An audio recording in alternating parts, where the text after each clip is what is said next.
I was talking to a friend on the phone last night, and she said, oh my God, you're going to South by Southwest? Are you going to hang out with like rock stars? And I was like, better. Better. I'm going to hang out with the real badasses, the teachers, for sure. So I'm happy to be here. Thank y'all for having me. I just tell you this. I spoke at South by Southwest last year. Just tell you this. I'm like coming over here, so it's like a secret. So on the way here, I got pulled over, and I had no driver's license. I had no proof of insurance, and I was speeding. And the guy goes, geez, I mean, where are you going? I said, I'm going to give a talk at South by Southwest. And he said, about what? I said, failure. So this morning I rode here with my sister from Houston, and we're going back because we live down the road. And I was like, oh my God. And she said, what? And I said, I'm going to talk about shame today. There's a chance we're going to end up naked hitchhiking because this conference may manifest our trip here. I am going to talk about daring classrooms and what I believe courage looks like and is. So we're going to start here. So I am sitting on about 200,000 pieces of data that I've collected over the last 15 years. And one of the questions I've had from the beginning of my career was simply this: is courage the willing to show up and be seen, even when we can't control the outcome? Is courage something that's inherent in us, or is it something that we can teach and develop in people and in ourselves? And so as both a social worker and a teacher, this is my 21st year in the classroom. I'm very quick to call bullshit when someone says you can't teach something. My first question was, oh, you can't really teach empathy, you have it or you don't. You can't teach courage, either have it or you don't. I'm like, let me talk to a group of teachers about that. Because to me, it's questionable. So what I've learned in the last couple of years is you can absolutely teach courage. You can develop it in yourself and you can develop it in others. And it basically boils down to 4 skill sets. Vulnerability, clarity of values, trust, and what I call rising skills, the ability to get back up when we fall, when we experience setbacks and failures. It's interesting because I didn't think rising skills or resilience was going to be on this list, but as it turns out, the most courageous men and women I've interviewed over the past 15 years talk about their courage only being possible because they know how to get back up when they inevitably fall. And one of the things that's true is that if you're brave enough often enough, you will fall. It's not a question if you might fall, you will, by definition, if you're brave in your classrooms, in your life, with your partners, with your kids, with the people you care about. If you're brave, you're gonna get hurt. I mean, the brokenhearted are the bravest among us because they had the courage to love, right? And so we have to learn how to get back up. So here's what I wanna talk to you about today. I'm gonna talk to you a little bit about vulnerability. I told him, I was like, I'm ready to do my talk, I need 7 hours. I just need to be with my people for a long stretch. What I'm actually gonna talk to you about today is the #1 thing that gets in the way of developing courage and building courageous classrooms. We're gonna start with vulnerability, and then I'm gonna talk to you about shame. And I'm gonna tell you why I've decided to talk about shame today. Because I feel really comfortable with you, and I think you're a fearless group of people, and I don't think we can pretend that this is not getting in the way. I don't think we can say, this is not happening in homes, this is not happening in the environment we live in right now. This is part of the landscape, and it's become worse over the last 6 months. And so I wanna talk about it. But let's start with vulnerability, and let's start with the willingness to be vulnerable, the willingness to really show up and let people in. How many of you were raised to believe that vulnerability is weakness? Most of us. Here's what I can tell you, and I'll challenge you. Yell up if you can think of something. I cannot find in 200,000 pieces of data a single example of courage that was not completely defined by vulnerability.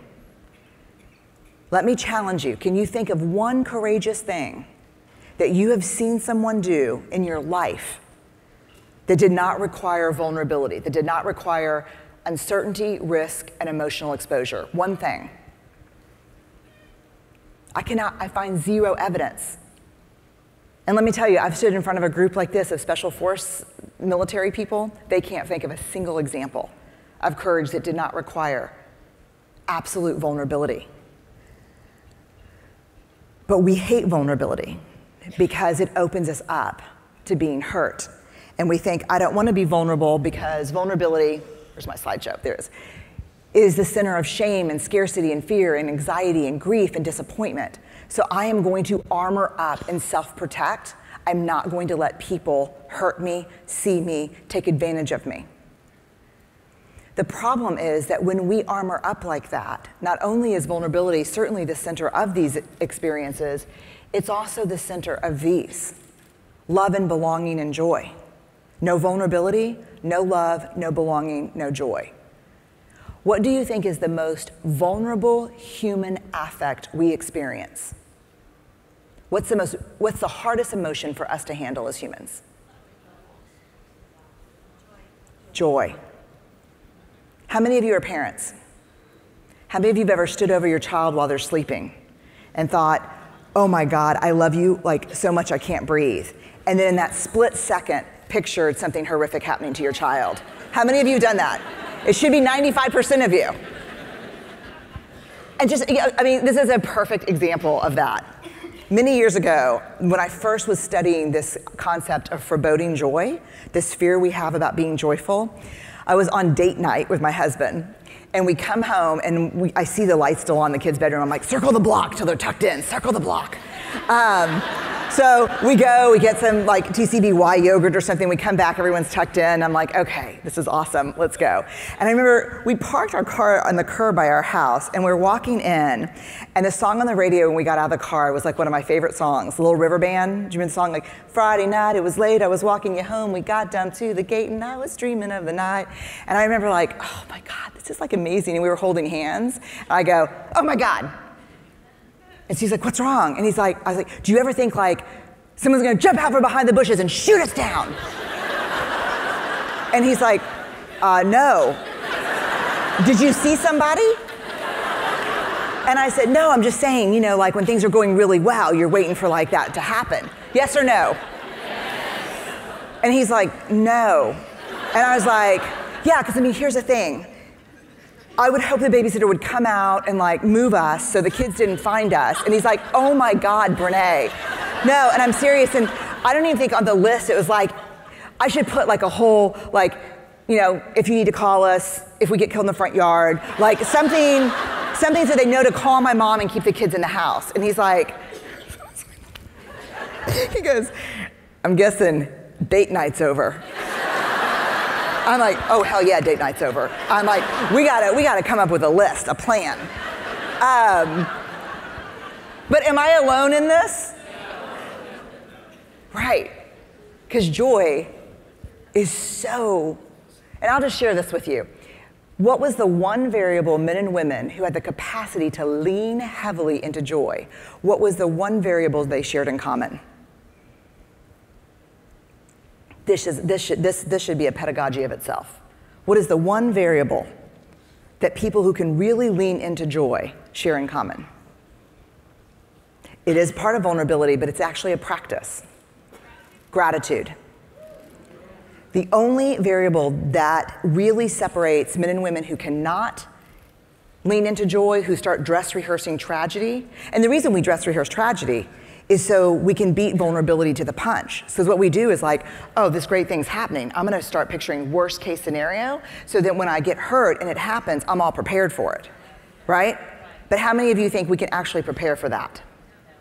You cannot. 50% of the people in this room have probably experienced the thing that we dress rehearse, and they could come up here one at a time and tell you, you can practice that all you want. That will do nothing to help you when that moment comes. The only thing you're doing is squandering the joy that you need that builds a reservoir for when hard things happen. So as it turns out, our bodies really neurobiologically experience joy as vulnerability and threat, and we quiver. And so some of us use the quiver as a warning sign to start thinking about terrible things, and others use that quiver as a reminder to be grateful. to stop on the sidewalk in that moment and say, I'm really grateful for this date night. I'm grateful for you. I'm grateful for our time together. But that's harder, right? Than to go, have you ever pictured someone? So love, belonging, and joy. Absolute vulnerability. But also these things, courage, empathy, trust, innovation, and creativity. No vulnerability, no innovation, no creativity. My favorite call that I get, hey Brené, would you like to come to speak to our brand new startup in Silicon Valley? It's amazing, and we loved your TED Talk, and we're bringing in thought leaders, and we want to shape our culture. And okay, great, that sounds fun. What do you want me to talk about? Anything but vulnerability and shame. I got nothing. No vulnerability, no creativity, no innovation. Accountability, adaptability to change, hard conversations. I mean, this is an easy question. How many of you think where you work, your school, your district, your grade level, how many of you think where you work would be better if people had a stronger skill set about having real, honest, respectful, hard conversations? Yes or no? Yeah, everybody. We dodge those and they become toxic in our culture. Feedback, problem solving, and ethical decision making all require vulnerability. They all require, one of my favorite stories, I'm in Canary Wharf in London talking to 150 hedge fund managers about vulnerability. They're required to attend. It was like Brooke Brothers threw up in the room. And I'm uncomfortable because I'm like, wow, these people look hostile.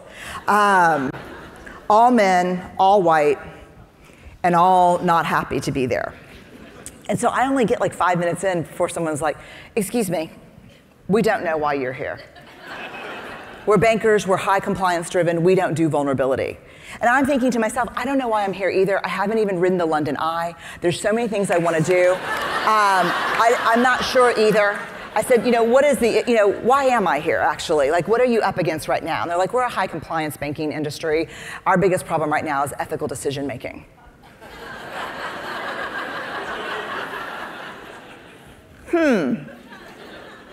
How many of you in this room right now have ever tried to make an ethical, right decision in the face of a group moving the other direction?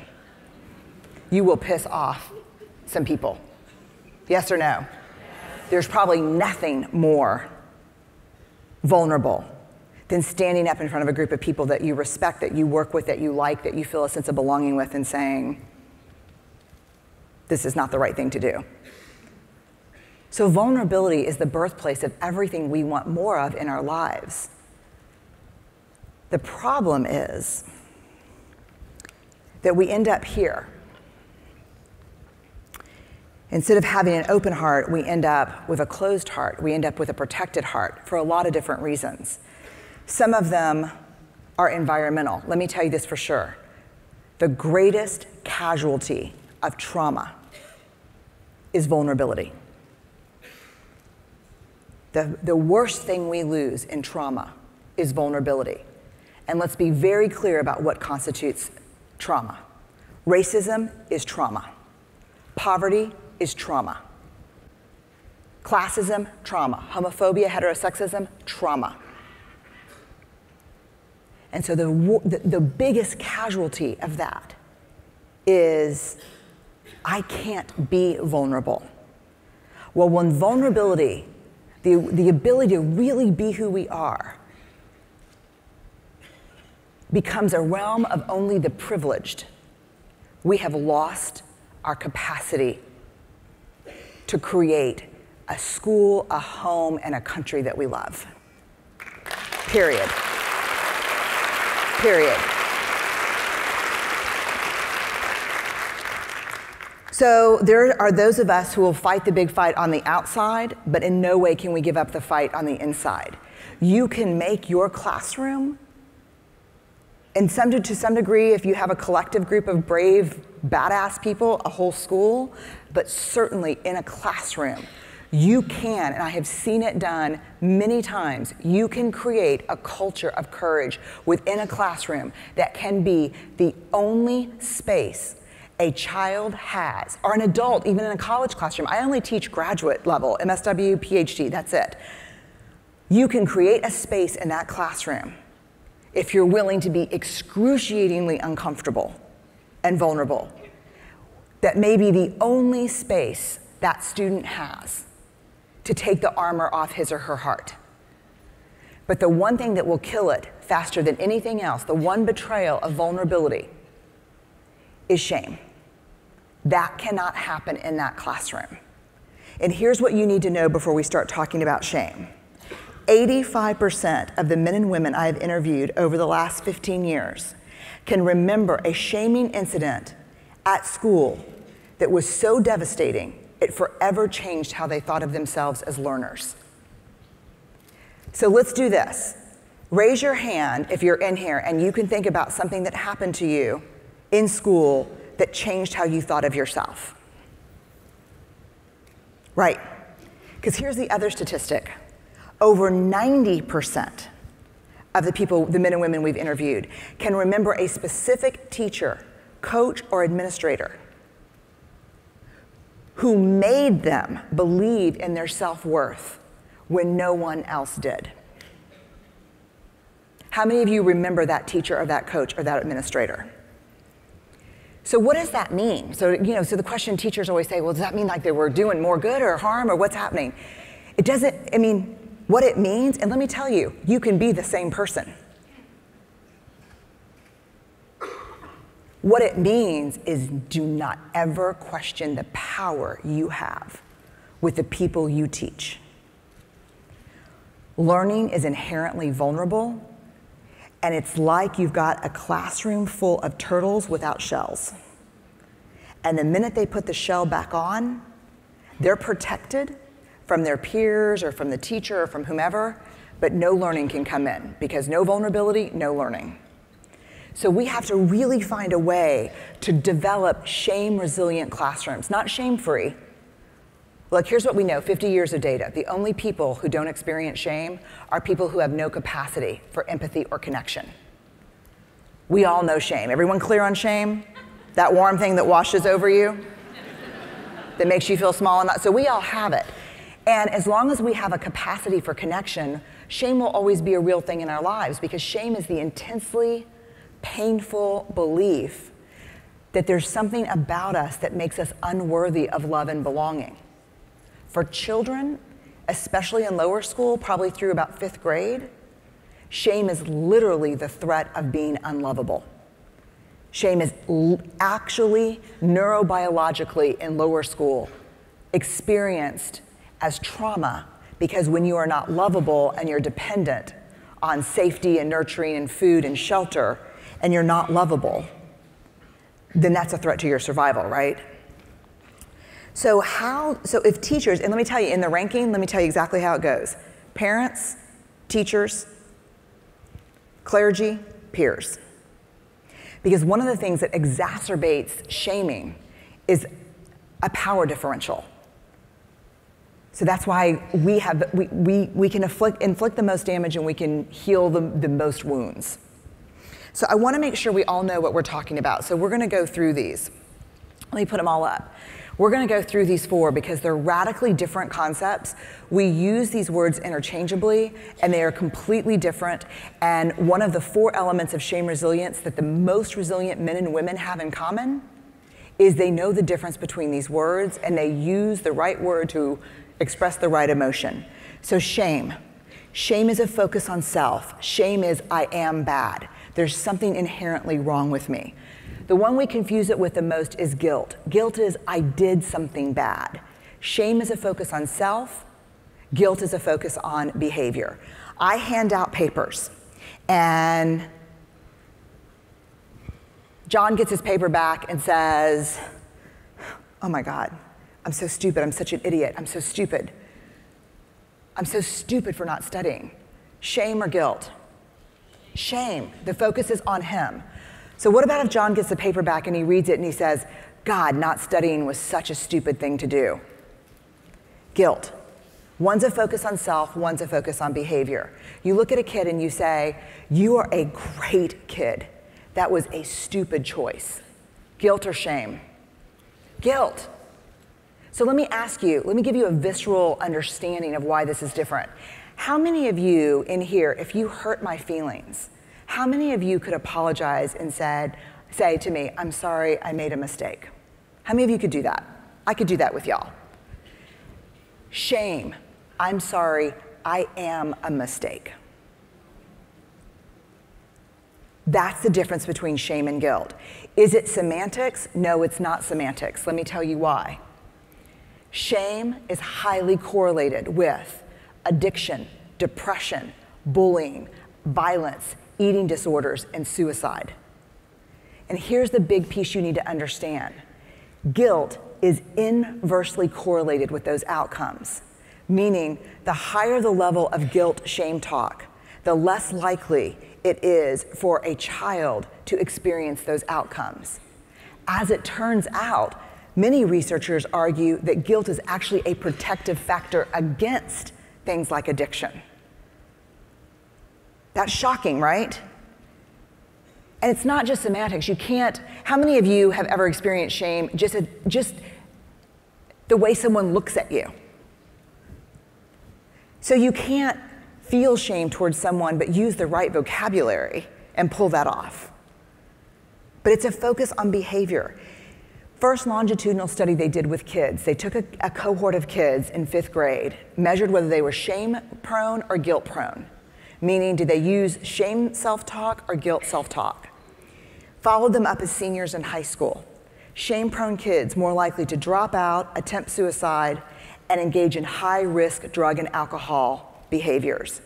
Guilt-prone kids more likely to finish high school, apply for college, complete community service projects and hours, and engage in lower-risk sex and alcohol behaviors and drugs. It is a huge difference between shame and guilt. Does it make sense to y'all so far? Okay. Then you have humiliation. So this happened in a classroom that I was visiting. A teacher hands back papers. Everyone has a paper, right? Who didn't get a paper back? Who didn't get a paper back? Sally didn't get a paper back. How many of you are surprised that Sally did not get her paper back? Wait, keeps going. Sally, how many times have I asked you to put your name on your paper? Let me write it for you, S-T-U-P-I-D. I'm observing in the classroom as a shame researcher. But wait, so let me tell you Sally's experience here. Sally's experience is this. If Sally's self-talk is, that is the meanest, nastiest, most rotten teacher ever, awesome. Or if her okay, because that is humiliation. Let me tell you the difference between shame and humiliation. Shame is I deserved what just happened. Humiliation is I did not deserve what happened. The only thing that really separates shame and humiliation is the variable of deserving. So if Sally is saying, oh my God, you're the most hideous thing ever and I did not deserve that, awesome. If Sally's self-talk is, I'm so stupid, why did I do that? Here's the danger, and here's why humiliation is better than shame. Because as a primary caregiver, as another teacher, as someone Sally trusts, she will not tell me if she experiences that as shame because there's no news. What is she gonna convey? I got called stupid, I'm stupid. But if she experiences it as humiliation, she's a little pissed off. I'll never forget, oh my God, my daughter was a kindergartner and her teacher called me and she said, I always was kind of confused about what you did, now I'm clear. And I was like, oh God, why? And she said, because Ellen was in the glitter center this morning. And I said, woo, Ellen, you're messy. And she sat straight up and she said, I may be making a mess, but I am not messy. Which I was like, oh my God. I've been marked by the whole, would that spread like wildfire across teachers or yes or no? Yeah, they're like, Brené Brown, she's crazy. Make sure you add a lot of stuff in there when you're like, yeah. But that's what we've told our kids. Like, look, if you burn down the school, there are gonna be some consequences. But no matter what happens, no name calling at all. Not at school, not in this house, not with each other. Steve and I try not, we don't model that.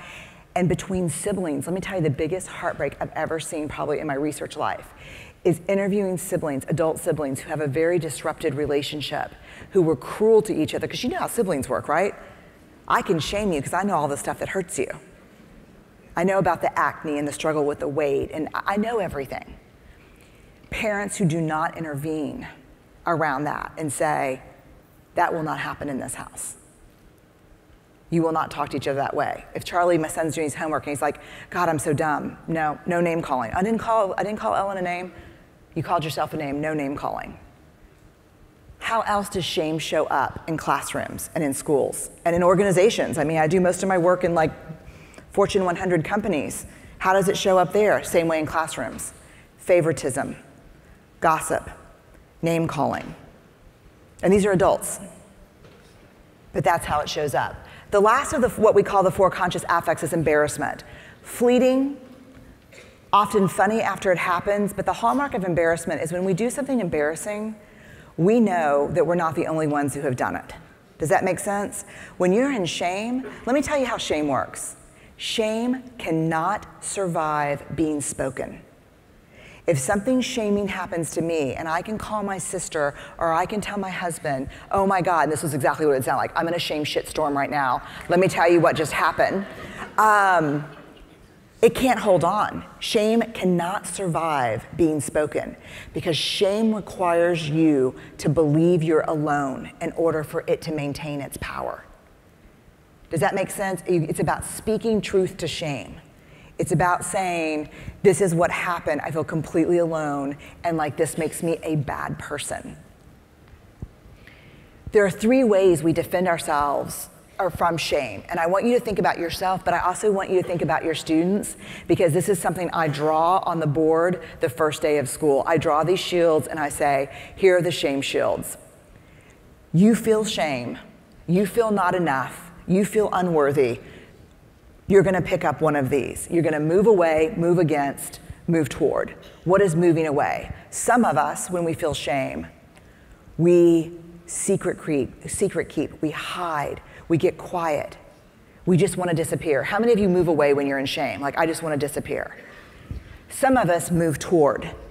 Some of us people please our way out of that emotional corner. Oh, you're so awesome, I'm really sorry, I know I suck, I'm really, we people please our way out. How many of you do that? I do all of them, sadly. And then there's moving against, which is my favorite shield and the most destructive, and that is using shame and anger to combat shame and anger. You want to dance? We'll dance. You want to do this? We'll do this. We'll totally do this. And I will emotionally annihilate you. And in the process, my self-worth and my authenticity will be just devastated. Because I will walk away thinking, oh my God, who was unleashed in there? But let me ask you this, you hand a project back. How many of you, thinking about this concept, can literally see kids picking up these shields? How many of them pull their hoodie on, slump down? My daughter wore a hoodie all through middle school. We live in Houston, it's like 100 degrees. And finally at some point I was like, Elle, what's up? She's like, no man, this is my invisibility cloak from Harry Potter. I was like, what do you mean? And she goes, yeah, if I put my hands in here, you can't even see me. It's like, oh, I get it. I would have totally worn those in middle school. Move toward the people pleasers, and then the people who rail against. Screw this class, she's an asshole, I hate this whole thing. Yes or no? Helping, this is not mystical information. Share this with your students. Take a picture of this thing with your phone and put it up on your class and just say, hey, when we feel bad about ourselves, when we go into shame, these are the shields we grab. The problem is when you're holding this, you can't learn and I can't see you. So let's talk about putting these down. This is the conversation. What is the antidote to shame? Is empathy. Shame, if you put shame in a petri dish, and you douse it with 3 things, it will grow exponentially into every corner and crevice of your school and classroom. Shame only needs 3 things to grow like wild. Secrecy, silence, and judgment. You put that on top of shame, it's out of control. But if you put the same amount of shame in a petri dish and you douse it with empathy, you have created an environment hostile to shame. Shame cannot survive it can't survive empathy, because empathy is what? Empathy is me too. And if you don't think you're alone, you can't stay in shame. This is my favorite work on empathy. It's Teresa Wiseman's work. It's perspective taking. It's staying out of judgment, recognizing emotion and communicating it and staying mindful. And I'm going to end with this, perspective taking. The whiter, straighter, more Judeo-Christian, middle class you are, the less good you are at this. I mean, that's me too, sorry for all of us, but you know why? Because we weren't raised with critical awareness. We weren't raised with parents pointing out, hey, where are the white folks on that show? Because all the folks were white on Hee Haw. My parents did not point that out. And so when we talk about perspective taking, that is about taking the perspective of others, and that's where we have to become listeners and ask, what did this mean for you? What was this like for you? And our answer, you know the number one exacerbator of shame in conversation? Empathic failure. When a child says to you, or your partner says to you, I'm in shame about this, and you go back and say, no, it's good, it's not a big deal, I promise. That's empathic failure. Tell me why this was so painful. Tell me why this was so painful. Well, it was painful because in my family, when you say this, people believe this. This is where we have to become the learners. Let me look at my time. It says 0. What if I just assume that and then I'm just starting?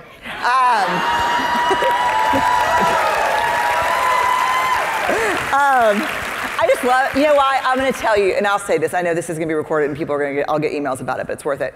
People ask me all the time, like, what's your goal in your life? I was like, to make the world a braver place. If you had one opportunity, what would be the most effective impact you could ever do? I said, if I could get in front of every teacher in the world and we could have real conversations about shame, about vulnerability, about courage, because I think the revolution will not be televised, it will be in your classrooms. That is where this will happen.